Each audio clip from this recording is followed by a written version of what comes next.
আমরা পরবর্তী যে এজেন্ডা, সে এজেন্ডা ছিল আমাদের এনসিসির যে বিষয় সেটি।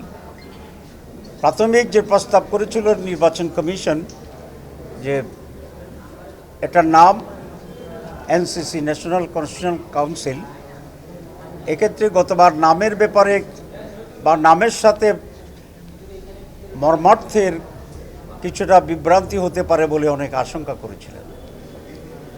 অনেকে এটা মত দিয়েছিল যে এনসিসি শুনতে একটি সুপ্রা কনস্টিটিউশনাল বডির মতো মনে হয়, সুতরাং নামটা একটু পরিবর্তন হওয়া দরকার।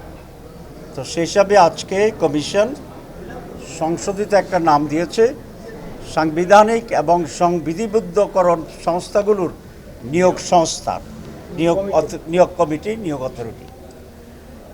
এটা নিয়ে আজকে আলোচনা হয়েছে যে বাংলাদেশে যে সমস্ত সাংবিধানিক কমিটিগুলো আছে, যেমন ইলেকশন কমিশন আছে, পাবলিক সার্ভিস কমিশন আছে, দুদক আছে, এবং আপনার পাবলিক অ্যাকাউন্টসের যারা আছে সেই সমস্ত কমিশন আছে, এই সব কিছুর জন্যে একটা সিনক্রোনাইজ বডি থাকবে। কেউ কেউ বলেছেন এটা প্রধানমন্ত্রীর ক্ষমতা খর্ব করা হবে। আসলে বিষয়টি এরকম নয়, কারণ এই সমস্ত সংস্থার নিয়োগ আগেও কোনো প্রধানমন্ত্রীর মাধ্যমে হতো না। এটার জন্য একটা সার্চ কমিটি করা হইতো, সেই সার্চ কমিটির মধ্যে এগুলো নিয়োগ দেওয়া হতো। আগে ভিন্ন ভিন্ন সার্চ কমিটি ছিল এক একটির জন্য। বর্তমান প্রস্তাবে অনেক সার্চ কমিটি না করে একটা সেন্ট্রাল বডির প্রস্তাবনা করা হয়েছে, যেগুলো এসব নিয়োগগুলোকে দেখবেন এবং ফাইনালাইজ করবেন। সুতরাং এটা প্রধানমন্ত্রীর আগেও ক্ষমতার ভিতরে ছিল না, এখনও এটার মাধ্যমে প্রধানমন্ত্রীর ক্ষমতার খাটো করার কোনো সুযোগ এখানে নেই। এখানে যে বডিটা প্রস্তাব করা হয়েছে সেখানে আগে প্রেসিডেন্ট এবং চিফ জাস্টিসকে ইনক্লুড করেই তারা এটা করেছিলেন। আমরা আমাদের রিটেন যে প্রস্তাব দিয়েছিলাম সেখানে আমরা বলেছিলাম যে যেহেতু রাষ্ট্রের প্রধান ব্যক্তি প্রেসিডেন্ট এবং জুডিশিয়ারির প্রধান ব্যক্তি চিফ জাস্টিস, সুতরাং তাদেরকে এই কমিটিতে না রেখে তাদেরকে এর আওতায় রাখা দরকার। কোনো ক্রাইসিস যাতে হয় যখন ওইখানে তাদের কাছে অ্যাড্রেস করা হয়। পরবর্তীতেও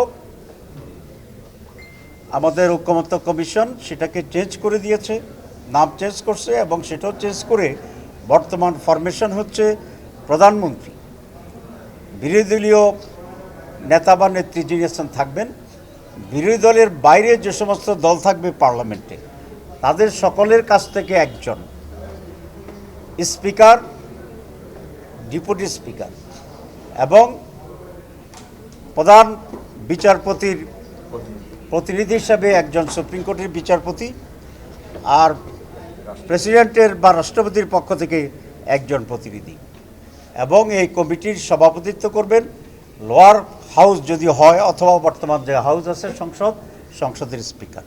সুতরাং এই কম্বিনেশনের সাথে আমরা হাউজে যেটা দেখেছি একটু ইনকমপ্লিট আছে আলোচনা, বোধহয় একটি দল ছাড়া আর সকলেই এখন পর্যন্ত যে মত দিয়েছে তারা সকলেই একমত পোষণ করেছেন। বাংলাদেশ জামাত ইসলামীও এবার যে সংশোধিত কমিটি এবং সংশোধিত নাম তার সাথে সম্পূর্ণ একমত। কারণ বাংলাদেশে আজকে যে নৈরাজ্য তৈরি হয়েছে, একক ক্ষমতা একটি দায়ী, এবং এরকম একান্তই দলীয় অযোগ্য লোকদেরকে নিয়োগ দেওয়া একটা বিরাট সমস্যা। যেমন আজকে আমরা বলছি যে আওয়ামী লীগের প্রেতাত্মারা এখনও সচিবালয়ে বসে আছে, এখনও পুলিশ সার্ভিসে আছে। এটা কেন হয়েছে? যে আওয়ামী লীগ ক্ষমতায় থাকতে দলীয় লোকদেরকে নিয়োগ দেওয়ার কারণে তাদেরকে এখনও সেখান থেকে সরানো যাচ্ছে না। সুতরাং এটা খুব ইম্পর্ট্যান্ট। আর যে একটি দল যারটা বলেছেন সেটা বড়দের নিশ্চয় তারা একটু পরে এসে ব্রিফিং করবে, বাংলাদেশ ন্যাশনালিস্ট পার্টি।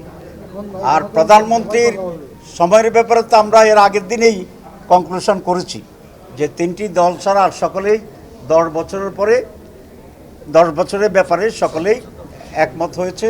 2 টার্ম নয়, ম্যাক্সিমাম 10 বছর in the whole life time. জীবনে 10 বছরের বেশি আর হতে পারবে না। এটা টার্ম 2টা হতে পারে, পার্লামেন্ট যদি মাঝপথে ভেঙে যায় তাহলে এটা 3টা হতে পারে। আচ্ছা, যদি এনসিসি না থাকে তাহলে তো এককভাবে সরকারি দলের প্রাধান্য থেকে যাচ্ছে যেটা এখন আছে।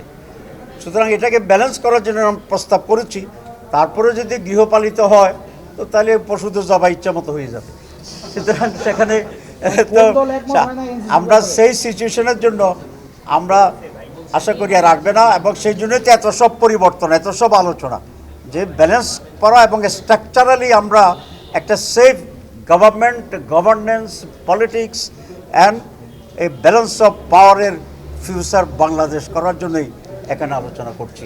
আমরা আশাবাদী যে বাংলাদেশের রাজনীতিতে এবং দেশ শাসনে গুণগত পরিবর্তন আসবে ইনশাআল্লাহ।